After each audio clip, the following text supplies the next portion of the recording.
క్రైస్తవులు అని పిలువబడుతున్న మనమందరం కూడా క్రైస్తవులను చెప్పబడుతున్న అందరిలో కూడా ఒకే రకమైన ఆలోచన ఉందా అంటే దేవుని విషయమై అంటే లేనదని చెప్పాలి.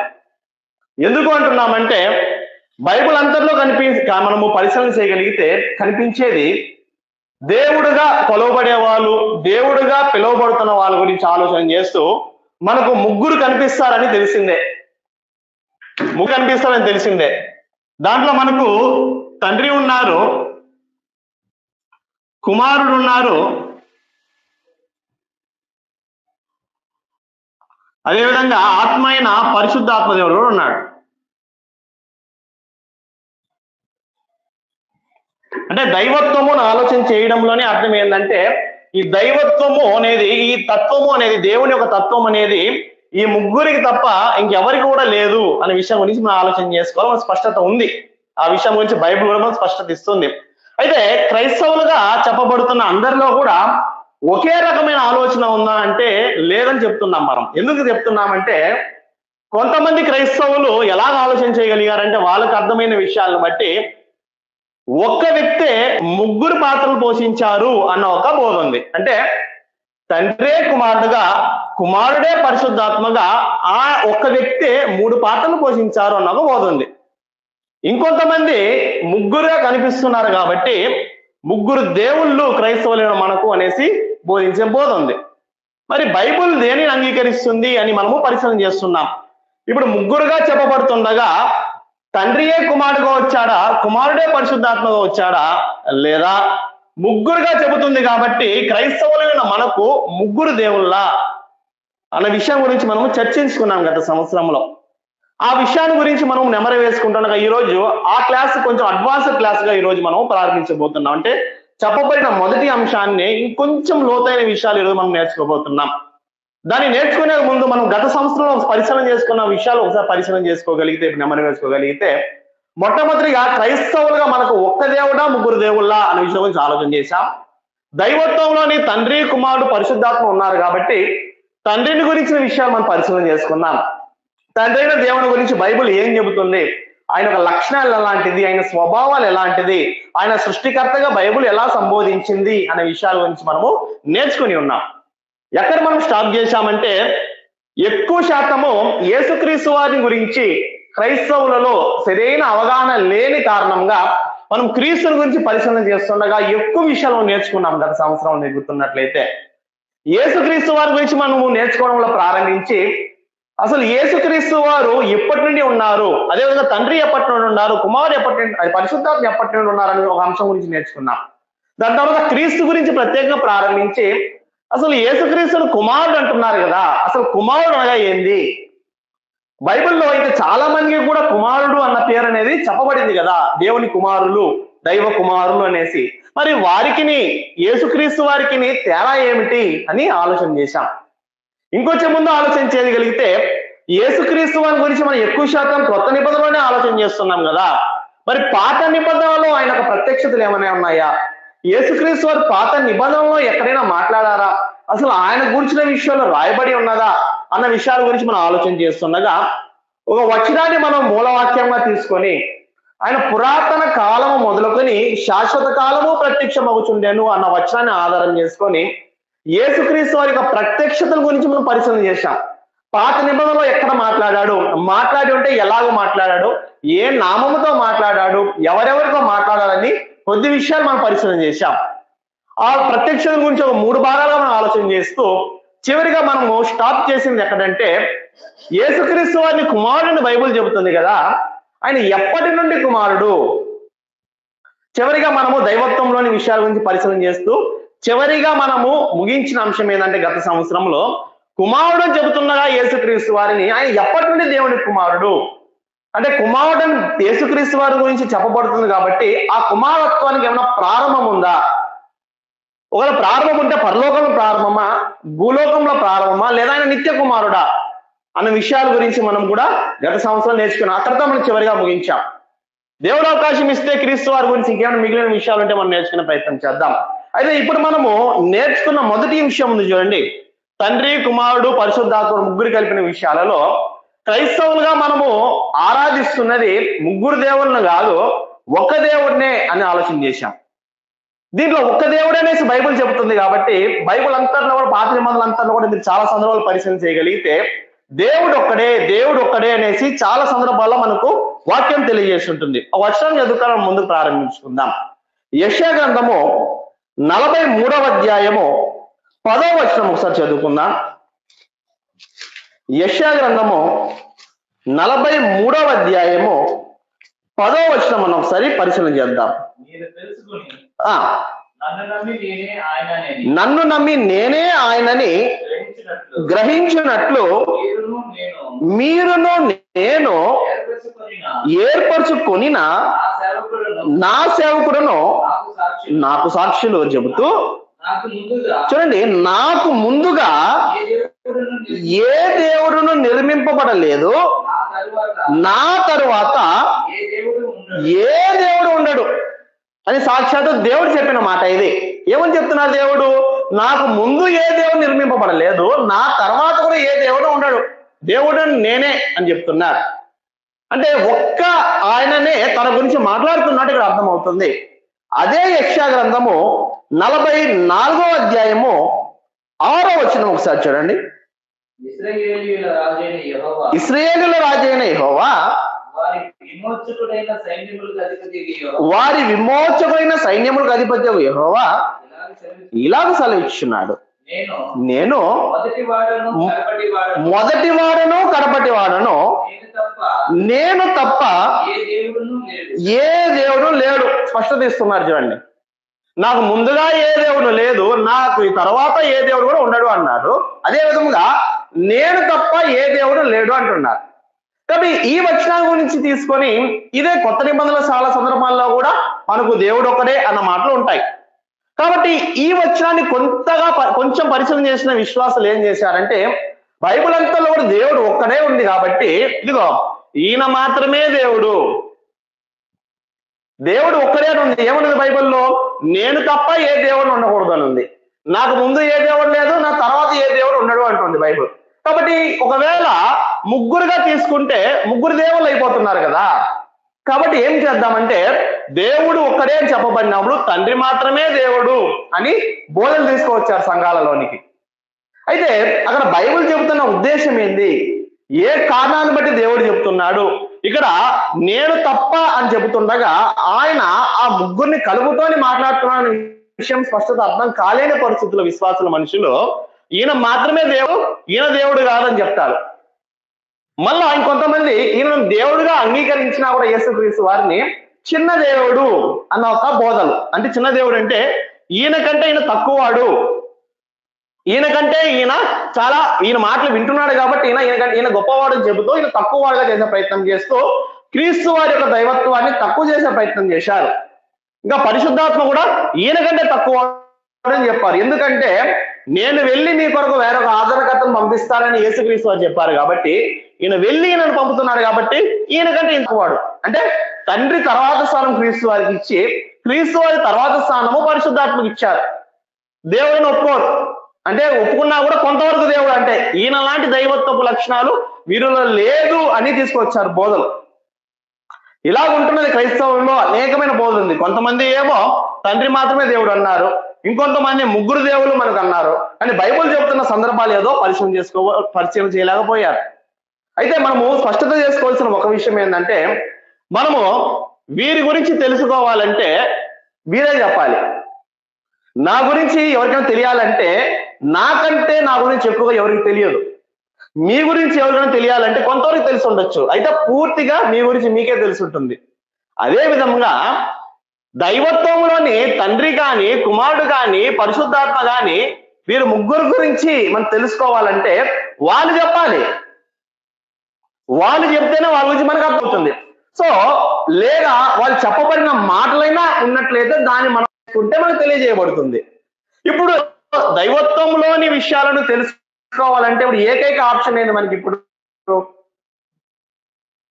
డైరెక్ట్ గా తండ్రి మాట్లాడటం లేదు, డైరెక్ట్ గా యేసుక్రీస్తు వారు మాట్లాడటం లేదు. ఆయన శరీరధారిగా ఉన్నప్పుడు మాట్లాడారు డైరెక్ట్ గా మనుషులతో. ఇప్పుడు విశ్వాసులైన మనతో మాట్లాడడానికి తండ్రి డైరెక్ట్ గా మాట్లాడడం లేదు, ఆయన తన మాటలు చెప్పి ఉన్నాడు. దాని చదువుట ద్వారా ఆయన మనతో మాట్లాడే విషయం అర్థమవుతుంది. యేసుక్రీస్తు వారు ఇప్పుడు మనతో డైరెక్ట్ గా మాట్లాడటం లేదు. ఆయన భూమి మీద ఉన్నప్పుడు పలికిన మాటలు కానీ, తన శిష్యులతో చెప్పిన మాటలు కానీ మనం చదువుతుండగా ఆయన మాటలు మనకు అర్థమైంది. ఇకపోతే పరిశుద్ధాత్మ దేవుడు మనతో ఇప్పుడు ఉన్నాడు. మనలో ఉన్నది ఇప్పుడు ఎవరంటే ఈయననే, పరిశుద్ధాత్మ దేవుడే. సో మనం ఇప్పుడు ఆ దైవత్వంలో ఉన్న వారి చెబితేనే మనకు అర్థమవుతుంది. వీరి ముగ్గురు కాకుండా ఎవరు చెప్పినా కూడా వీరి గురించి అంత స్పష్టత మనకైతే తెలియదు. కాబట్టి దేవుడి గురించి అయినా, అంటే తండ్రి గురించి అయినా, కుమారుని గురించి అయినా, పరిశుద్ధాత్మ గురించి అయినా ఇప్పుడు మనం తెలుసుకోవాలంటే మనకున్న ఏకైక మార్గము మనలో ఉన్న, మనల్ని నడిపిస్తున్న, మనం వరముగా పొందుకొని ఉన్న పరిశుద్ధాత్మ దేవుడు మాత్రమే. ఆయన చెప్పిన విషయాలు తప్ప మనం ఇది ఏమి చెప్పినా కూడా, మనం ఎంత జ్ఞానంగా కూర్చొని ఆలోచించినా కూడా మనకి అర్థం కావు. కొరింథీయులకు రాసిన మొదటి పత్రిక 2వ అధ్యాయము 11వ వచనము 12వ వచనం ఒకసారి మనం ఆలోచన చేద్దాం. కొరింథీయులకు రాసిన మొదటి పత్రిక 2వ అధ్యాయము 11వ వచనము 12వ వచనం. ఒకని మనిషిని సంగతులు అతనిలో ఉన్న మనిషి ఆత్మకే గాని మనుషులలో మరి ఎవరికి తెలియను? అలాగే దేవుని సంగతులు దేవుని ఆత్మకే గాని మనకి మరి ఎవరికి తెలియవు. చూడండి, ఇప్పుడు మనకు తెలియజేయబడింది ఎలా వివరిస్తున్నారు చూడండి. దేవుని వలన మనకు దయచేయబడిన వాటిని తెలుసుకొనుటకై మనము లౌకికాత్మను గాక దేవుని యొద్ద నుండి వచ్చు ఆత్మను పొందిన. ఇప్పుడు ఒక మనిషిని సంగతులు అతనిలో మనుషాత్మకే తెలుస్తుందంట. మరి దేవుని గురించి సంగతి తెలియబడాలంటే దేవుని ఆత్మకే తెలుస్తుంది. ఆయన మనకు తెలియజేస్తే తప్ప ఆయన గురించి మనం తెలుసుకోలేం, దైవత్వంలోని ముగ్గురు గురించి అయినా. కాబట్టి ఇప్పుడు క్రైస్తవులుగా మనకు దేవుని గురించి తెలుసుకోవాలి, దైవత్వంలోని మీరు ముగ్గురు గురించి తెలుసుకోవాలన్న ఒకే ఒక ఆప్షన్ పరిశుద్ధాత్మ దేవుని యొక్క నడిపింపు మాత్రమే. లేదా పరిశుద్ధాత్మ యొక్క నడిపింపు కలిగిన దైవ సేవకులు చెప్పినట్లయితే ఆ మాటలు మనం విన్నప్పుడు అది దేవుని గురించి తెలుసుకోవచ్చు. ఇప్పుడు దేవుని గురించి తెలుసుకోవాలంటే ఒకటి, నేను కూర్చొని పరిశుద్ధాత్మ యొక్క నడిపింపుతో నేను పర్సనల్ గా దేవుని సహాయం చేయడం నేర్చుకున్నా ఈయన నడిపిస్తాడు మనల్ని. అదే విధంగా ఒకవేళ దైవాత్మ పొందిన సహోదరులు ఎవరైనా ఆయన గురించి చెప్పినప్పుడు మనము తీసుకునే ప్రయత్నం చేయొచ్చు, అవకాశం అయితే ఉంది. అయితే మనుషులు మన దగ్గర వచ్చిన సమస్య ఏంటంటే కొన్ని సందర్భంలో మనం పరిశుద్ధాత్మ నడిపింపు కలిగి చెప్పొచ్చు, కొన్ని సందర్భంలో ఆ పరిశుద్ధాత్మ నడిపింపు సొంత జ్ఞానంతో కూడా చెప్పే పరిస్థితులు వస్తుంది. అది మనుషులైన మన దగ్గర ఉన్న లోపం. అది ఎందుకంటే పరిశుద్ధాత్మ దగ్గర కూర్చొని నేర్చుకోవాలి అనే స్థితిలో మనసు మనకు ఉండినను కొన్ని సమయంలో ఆ పరిశుద్ధాత్మ నడిపింపును పక్కన పెట్టి మన సొంత జ్ఞానంతో చెప్పే సందర్భాలు ఎన్నో రాకపోదు. అందుకే ఎంత గొప్ప దైవజనుడైనా ఎన్నో కొన్ని సందర్భాల్లో పొరపాటు చేస్తారు బోధించే విషయంలో. దానికి కారణం ఏంటంటే ఆ పరిశుద్ధాత్మ నడిపింపుతో కాకుండా సొంత జ్ఞానంతో చెప్పే పరిస్థితులు వస్తాయి. అది సర్వసాధారణం. అయితే దానిని దిద్దుకునే ప్రయత్నం చేయాలి.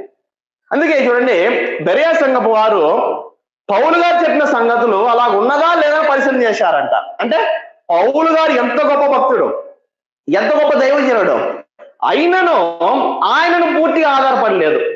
ఆయన దగ్గర నేర్చుకుంటున్నారు, ఆయన మాటలు వింటున్నారు, అయితే ఆయన మీద పూర్తిగా ఆధారపడలేదు. వారు ఆధారపడింది దేని మీద అంటే లేఖనాల మీద. లేఖనాల మీద ఆధారపడుతున్నారంటే దానికి అర్థం ఏంటంటే ఆ లేఖనాలు రాయించిన పరిశుద్ధాత్మని మీద ఆధారపడుతున్నారు వాళ్ళు. కాబట్టి అట్టి ఒక విశ్వాసం కానీ అట్టి జ్ఞానం మనకు ఉండాలి. దైవజనులు బోధకులు ఎవరు చెప్పినానో మనం చేయవలసిన మొదటి పని ఏంటంటే వారు చెబుతున్నది అలాగున్నదా లేదా అనేసి పరిశీలన చేసే జ్ఞానం మనకు ఉండాలి. పరిశీలన చేయగలిగితే మాత్రమే అది నిజమా 100% కాదా అన్న ఒక విషయం మనకు అర్థమవుతుంది. అది ఆనాటి కాలంలో సంఘపు వారు చేశారు, ఈనాటి కాలంలో మనం కూడా దాన్ని ఖచ్చితంగా చేయవలసిన వారంగా ఉండాలి. సో ఇలాగ మనము ఆలోచన చేస్తుండగా దేవుని గురించిన సంగతులు కేవలము దేవుని ఆత్మకే అర్థమవుతుంది అనే విషయం గురించి మనం ఆలోచన చేస్తూ బైబిల్ అంతట్లో కూడా దేవుడు ఒక్కడే అని చెప్పబడిన సందర్భాలు చాలా ఉన్నాయి అని ఆలోచన చేశాం. కొత్త నిబంధన అయినా పాత నిబంధన అయినా దేవుడు ఒక్కడే అన్న ఒక స్పష్టత బైబిల్ ఇస్తున్నది. అయితే ఈరోజు మనము పరిశీలన చేయబోయే ఒక పదం ఏంటంటే ఈ దేవుడు అన్న పదం గురించి మనం నేర్చుకోవాలి ఈరోజు ఉన్న సమయంలో. ఈ విషయం గురించి మనం ఆలోచించేద్దాం. దేవుడు అన్న పదం గురించి ఈరోజు మనము పరిశీలన చేయబోతున్నాం. కొంచెం ఎక్కువ విషయాలు మనం నేర్చుకోబోతున్నాం. ఇన్ని రోజులు నేర్చుకునే విషయాలు కాకుండా ఇంకొన్ని ఎక్కువ విషయాలు నేర్చుకునే ప్రయత్నం అయితే మనం చేసే వారంగా ఉందాం. ఆదికాండము 1వ అధ్యాయము 1వ వచనం ఒకసారి చదువుకుందాం. మొట్టమొదటిగా ఆదికాండము 1వ అధ్యాయము 1వ వచనము మనము ఆలోచన చేద్దాం ఒకసారి. ఆదియందు దేవుడు భూమి ఆకాశము సృజించెను అని ఉంది. కాబట్టి ఆదియందు దేవుడు భూమి ఆకాశము సృజించెను అని చెబుతూ ఈ దేవుడు అన్న పదానికి ఎలోహిం అన్న పదము హెబ్రీ పదం మనకు కనిపిస్తుంది. ఒకసారి మనం ఆలోచన చేశాం దీని గురించి. ఇంకొంచెం విషయాలు మనం ఆలోచన చేద్దాం. దేవుడు అంటే నిజ దేవుని గురించి ఉద్దేశించి బైబిల్లో చెప్పబడుతుండగా ఆ నిజ దేవుని గురించి దేవుడని తెలుగు బైబిల్లో ఉన్నాను, హీబ్రూ బైబిల్లో ఎలోహిం అనే పదం ఉందనేసి మనం కొన్నిసార్లు నేర్చుకుని ఉన్నాం. ఈ ఎలోహిం అనే పదం అన్నది ఎల్ అనే పదానికి బహువచనం. ఎల్ అనే పదం అన్నది ఏకవచనం అయితే ఈ ఎలోహిం అన్న పదం అన్నది బహువచనం.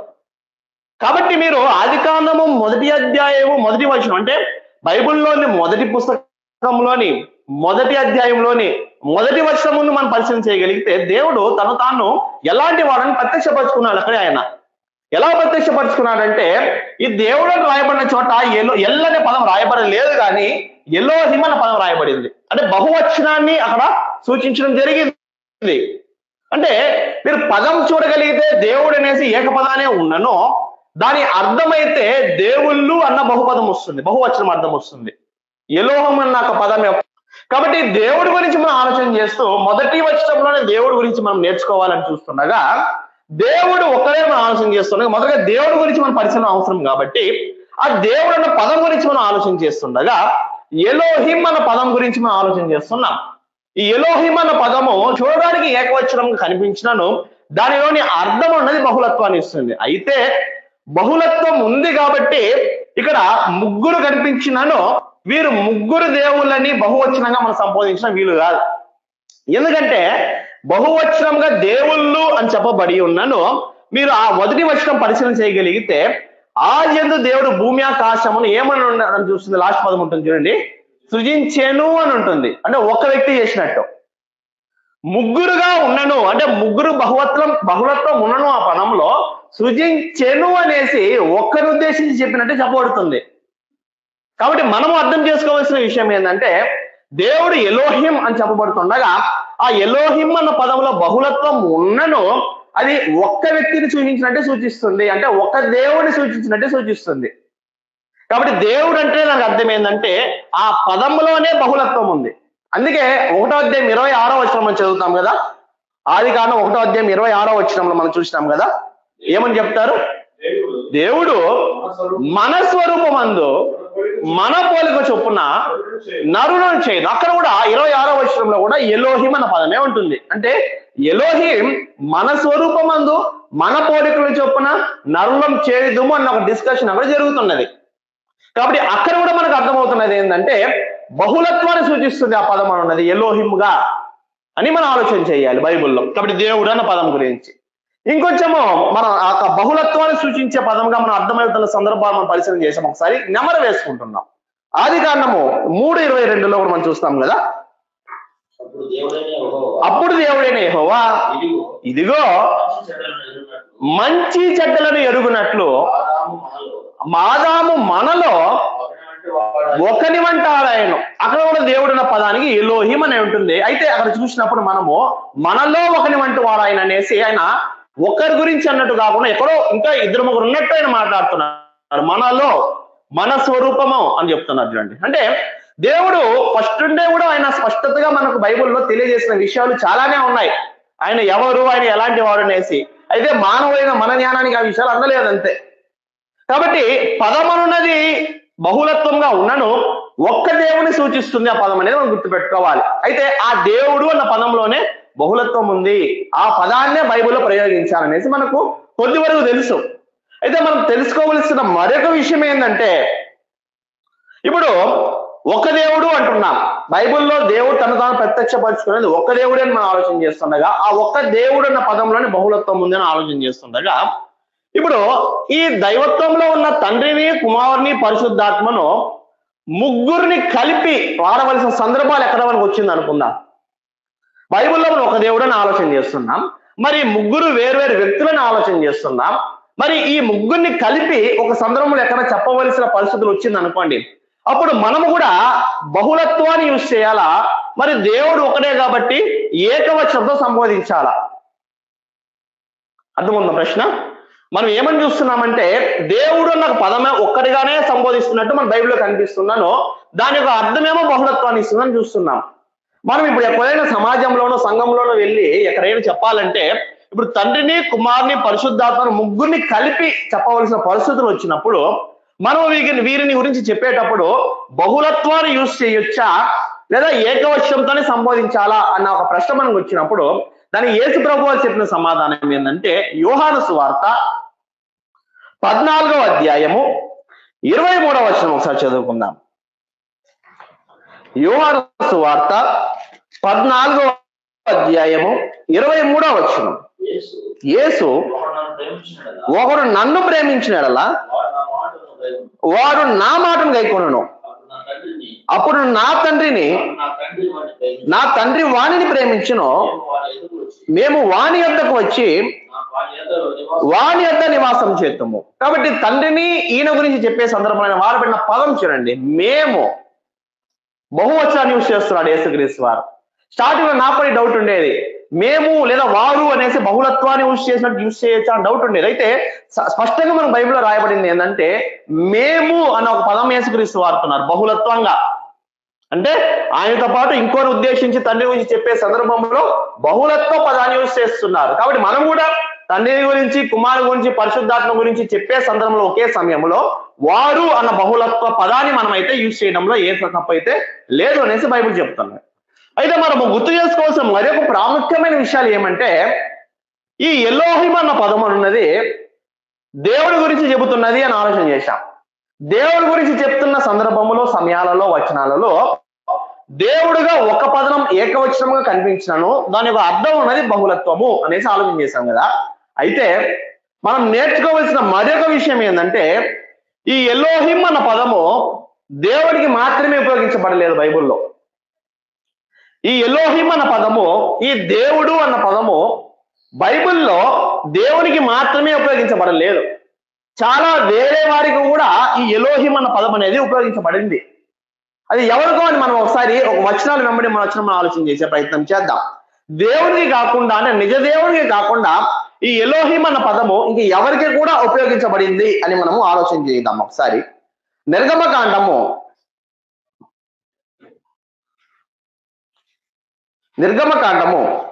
20వ అధ్యాయము 2వ వచనం ఒకసారి చూద్దాం. నిర్గమకాండము, దేవుడైన యెహోవాను నేనే, మీ దేవుడైన యెహోవాను నేనే, నేనే దాసుల గృహమైన ఐగుప్తు దేశము నుండి నిన్ను వెలుపలిగా రప్పించితిని, నేను తప్ప వేరొక దేవుడు నీకు ఉండకూడదు అనేసి దేవుడు ఉద్దేశించి చెప్పే సందర్భంలో నేనే అంటాడు. అంటే ఒక్కరిని ఉద్దేశించే మాట్లాడినట్టు చెప్తాడు. అయితే ఇతరులకు వాడబడిన సందర్భం, ఈ వచనాన్ని ఇప్పుడు చదవబోయే వచనం ఒకసారి పరిశీలన చేస్తూ రండి. ఇప్పుడు చదువుదాం ఒక వచనము. నిర్గమకాండం 20వ అధ్యాయం 3వ వచనం చదువుదాం. కింద వచనం, నేను తప్ప వేరొక దేవుడు నీకు ఉండకూడదు, పైన ఆకాశం అందే గాని, కింద భూమి అందే గాని, భూమి కింద నీల ఎందే గాని ఉండు దేని రూపమైననో విగ్రహమునైననో నీవు చేసుకొనకూడదు, వాటికి సాగిలపడకూడదు, వాటిని పూజింపకూడదు. ఎలయనగా నీ దేవుడైన యెహోవానగు నేను రోషము గల దేవుడను, నన్ను ద్వేషించే వారి విషయంలో 3-4 తరముల వరకు తండ్రుల దోషము కుమారుల మీద రప్పించు అని చెప్తున్నాడు. చాలు కదా. అయితే మన సందర్భాన్ని ఆలోచన చేస్తగలిగితే దేవుడు తన గురించి తాను చెప్పే సందర్భంలో నిజ దేవుడిని ఉద్దేశించి చెప్పబడుతున్న సందర్భంలో కూడా దేవుడు అని మనము 2వ వచనంలో చూస్తాం. నీ దేవుడిని యెహోవా అంటున్నాడు కదా, అక్కడ కూడా ఎలోహిం అన్న పదం రాయబడింది. అయితే ఈ 3వ వచనంలో చెబుతున్నారు కదా, నేను తప్ప వేరొక దేవుడు అంటున్నారు. చూడండి ఇక్కడ, అంటే తన గురించి చెప్పే సందర్భంలో దేవుడు వచ్చే సందర్భంలో ఎలోహిం అన్న పదం ఎలాగో రాయబడిందో, ఆయన కాకుండా ఇతరుల్ని ఉద్దేశించి చెప్పబడుతున్న సందర్భంలో కూడా ఎలోహిం అని చెప్తున్నారు. అంటే నేను తప్ప వేరొక దేవుడు నీకు ఉండకూడదు అంటున్నారంటే, నేను తప్ప నీకు వేరొక ఎలోహిం ఉండకూడదు అని చెప్తున్నారు. ఇది ఎవరిని ఉద్దేశించి చెప్తున్నారంటే అన్య దేవతలను ఉద్దేశించి చెప్తున్నారు. కీర్తనల గ్రంథము ఒకసారి చదువుదాం, 96:5. కీర్తనల గ్రంథము 96:5 ఒకసారి చదువుదాం. చూడండి, జనముల దేవతలందరూ వట్టి విగ్రహములే, యెహోవా ఆకాశ విశాలమును సృజించిన వాడు. కాబట్టి ఇక్కడ చూడండి, మొట్టమొదటిగా ఎలోహిం అన్న పదము దేవుని ఉద్దేశించి చెబుతున్న సందర్భంలో అయితే వాడబడిందని చూస్తున్నాం. నిజ దేవుని ఉద్దేశించి చెప్తున్న సందర్భంలో వాడబడింది. రెండోది, అన్య దేవతలు, అన్యులు పూజిస్తున్న దేవతలు దేవుళ్ళకు కూడా ఈ ఎలోహిం అన్న పదమే రాయబడింది హిబ్రూలో మనం ఆలోచన చేయగలిగితే. అయితే తేడా ఏమిటంటే, దేవుడు అంటే నిజ దేవుని ఉద్దేశించి చెప్పే సందర్భంలో ఆ ఎలోహిం అన్నది ఏకవచనంగా కల్పించి బహుళత్వాన్ని అర్థం ఇస్తుంది. అయితే ఈ అన్య దేవతలు గురించి చెప్పేటప్పుడు పదమే బహుళత్వం. ఇక్కడైతే ఏకవచనంగా సంబోధించినను బహువచన అర్థం ఇస్తుంది దేవుడికి అయితే. అయితే ఈ అన్య దేవతలు ఉద్దేశించి చెప్పే సందర్భంలో ఆ పదమే బహుళత్వంగా ఉంటుంది. అందుకే చూడండి, అన్య దేవతలు అని చెప్తారు. అయితే ఆ హీబ్రూలో ఆలోచన చేయగలిగితే ఎలోహిం అనే ఉంటుంది. కాబట్టి ఎలోహిం అన్న పదం ఉన్నది, ఈ దేవుడు అన్న పదం ఉన్నది నిజ దేవుని గురించి చెప్పే సందర్భంలోనూ వాడబడి ఉన్నది, అన్య దేవతల గురించి సంబోధించే సందర్భంలో వాడబడి ఉన్నది. అయితే తేడా ఏమిటంటే, ఇక్కడ పదమే ఏకవచనం, అయితే అర్థము బహువచనం. ఇక్కడ పదమే అర్థమే రెండు కూడా బహువచనమే. అన్న కొంత తేడా మనం గమనించాలి. నెక్స్ట్, ఇంకెవరికి కూడా బాధపడింది ఎలోహిం అన్న పదం ఆలోచన చేయగలిగితే, నిర్గమకాండము 7వ అధ్యాయము 1వ వచనం చదువుదాం ఒకసారి. నిర్గమకాండము 7వ అధ్యాయము 1వ వచనం.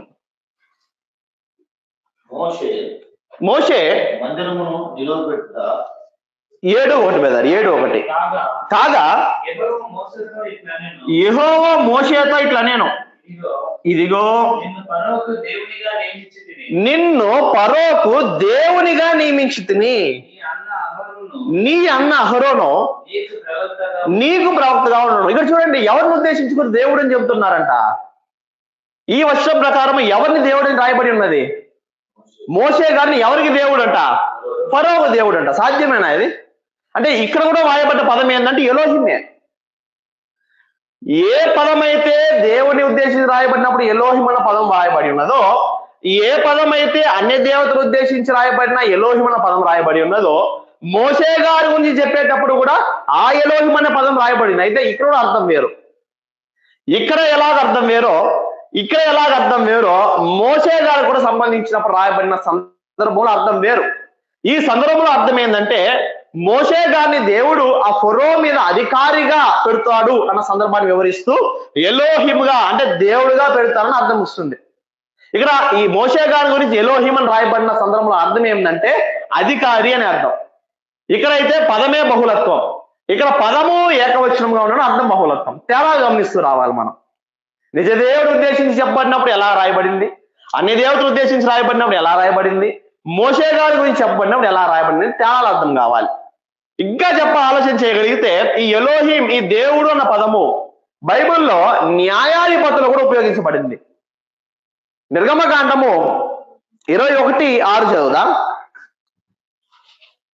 నిర్గమకాండము 21:6.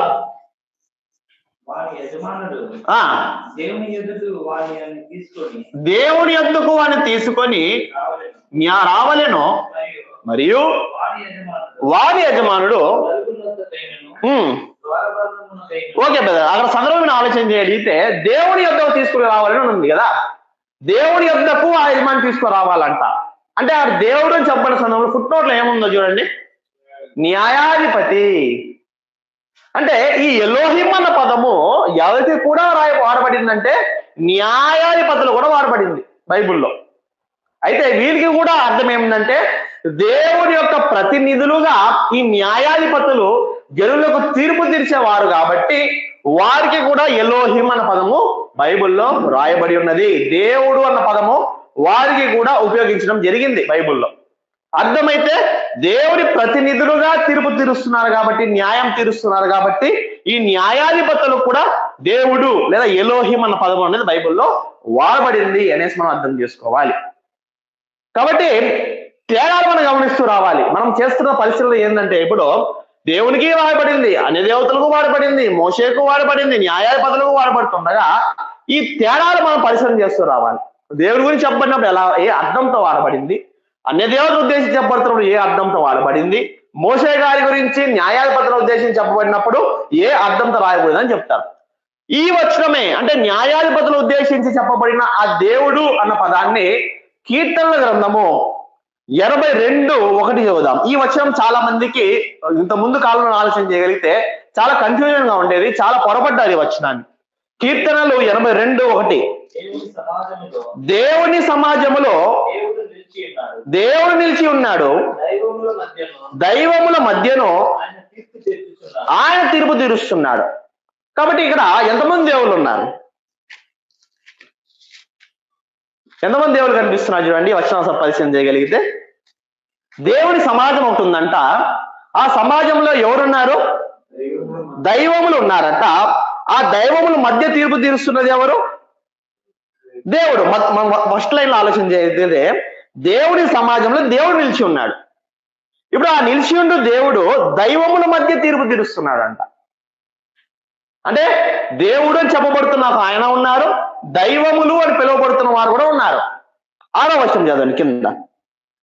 మీరు దైవములని మీరందరూ సర్వోన్నతుని కుమారులని నేనే సెలవిచ్చి ఉన్నాను. మీరు దైవములు, మీరు దైవములని అంటున్నారు. దేవుడు చెప్తున్నాడంట మీరు దైవములు అనేసి. కాబట్టి ఈ వచనాన్ని ఎలా అర్థం చేసుకున్నారంటే చాలా మంది గత కాలంలో మీరు పరిశీలన చేయగలిగితే కొంచెం ముందు కాలంలో వెళ్ళి మీరు దైవములు అని మనుషుల ఉద్దేశించి చెప్పారు, మనమంతా కూడా దైవములు, మనమంతా కూడా దేవుళ్ళు అన్న బోధ తీసుకొచ్చారు. ఇక్కడ దేవుడు చెప్తున్నది కూడా మనుషులు ఉద్దేశించే మీరు దైవములు అని. అయితే ఏ మనుషులు ఉద్దేశించి చెప్తున్నాడో మనకి స్పష్టత కావాలి. ఎలా చెప్పారంటే మనమంతా దేవుని పిల్లలం కాబట్టి, దేవునికి కుమారులము కుమార్తెలం కాబట్టి, ఒక సింహపు పిల్ల ఎలా సింహమే, ఒక కాకి పిల్ల ఎలాగో కాకే అని పరిగణింపబోతుందో దేవుని పిల్లలు కాబట్టి మనమంతా కూడా దైవములే అన్న బోధ తీసుకొచ్చారు. అయితే ఈ సందర్భంలో చెప్పబడుతున్నది ఎవరిని ఉద్దేశించి చెప్తున్నాడంటే ఇదిగో ఇక్కడ ఉన్నారు చూడండి, న్యాయాధిపతులు. వారిని దైవంలో చెప్పబడింది కాబట్టి వీరి మధ్య దేవుడు తీర్పు తీరుస్తున్నాడంట. అంటే వీరు సరిగా న్యాయం తీర్చకపోతే ఆ దైవముల మధ్య న్యాయం తీర్చే దేవుడు ఒకడు ఉన్నాడు అన్న స్పష్టత ఇస్తున్నారు ఆ వచనంలో. అయితే ఆ వచనాన్ని పొరపడ్డారు. యేసుక్రీస్తు వారు కూడా ఈ వచనాన్ని తీసుకొని కొత్త నిబంధనల ఒక సందర్భంలో మాట్లాడతారు. దేవుని వాక్యము ఎవరికి వచ్చెనో వారే దైవములు అంటారు యేసుక్రీస్తు వారు. కాబట్టి దీన్ని ఎలాగో వక్రీకరించారంటే ఈ వాక్యాన్ని, ఎవరైతే దేవుని వాక్యం నేర్చుకునేస్తారో, ఎవరైతే దేవుని వాక్య ప్రకారం నడుచుకునేస్తారో వాళ్ళందరూ కూడా దైవములే అని చెప్పేశారు. దేవుళ్ళగా మారిపోతారు, మనమంతా కూడా మనుషుల విశ్వాసం కూడా దేవుళ్ళగా వెళ్ళిపోతామని చెప్పారు. అయితే ఆ వచనాన్ని మీరు ఆలోచన చేయగలిగితే దేవుని వాక్యం ఎవరికి వచ్చేనో అంటే దానికి అర్థం ఏంటంటే ఎవరు నేర్చుకున్నారో ఎవరు చదువుకున్నారో అని కాదు, ఆ కాలంలో దేవుని యొద్ద నుండి ఆ వాక్యం ఎవరికి వచ్చేనో ఈ న్యాయాధిపతులు చూడండి వారు దైవములు. అంటే మనుషులకి దేవుని ప్రతినిధులుగా తీర్పు తీర్చే న్యాయాధిపతులను ఉద్దేశించి చెప్పబడిన మాట అది. అంటే మనుషులనే దైవములు అని చెప్పానే, మీరు నన్ను దేవుని కుమారుడు అనడానికి మీకేమి అంత కష్టము, నన్ను నేను దేవుడు కుమారుడు అంటుండగా మీకేం అంత కష్టం అనేసి యేసుక్రీస్తు చెబుతున్న సందర్భం అది. అలా అర్థం చేసుకోలేకపోయారు చాలా మంది. కాబట్టి చూడండి, ఎలోహిం అన్న పదము నిజ దేవుడిని ఉద్దేశించి చెప్పబడినప్పుడు వాడబడింది, అన్య దేవత ఉద్దేశించి చెప్పబడినప్పుడు వాడబడింది, మోషేకి వాడబడింది, న్యాయాధిపతులకు వాడబడింది. ఇంకా చెప్పాలంటే 2 విషయాలు మనం చదువుకొని మనం ముగించుకుందాం. సమయాల మొదటి గ్రంథము 28:13 చదువుదాం. 28:13 సమయాల మొదటి గ్రంథము 28వ అధ్యాయము 13వ వచనం.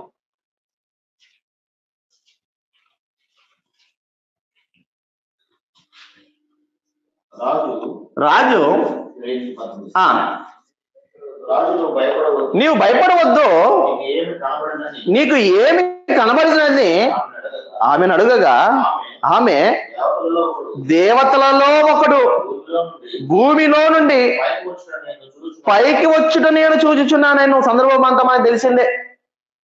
కాబట్టి ఇక్కడ ఆత్మను ఉద్దేశించి దేవతలు అని ఉంచాడు, దేవతలలో ఒకడు చెప్తున్నాడు చూడండి.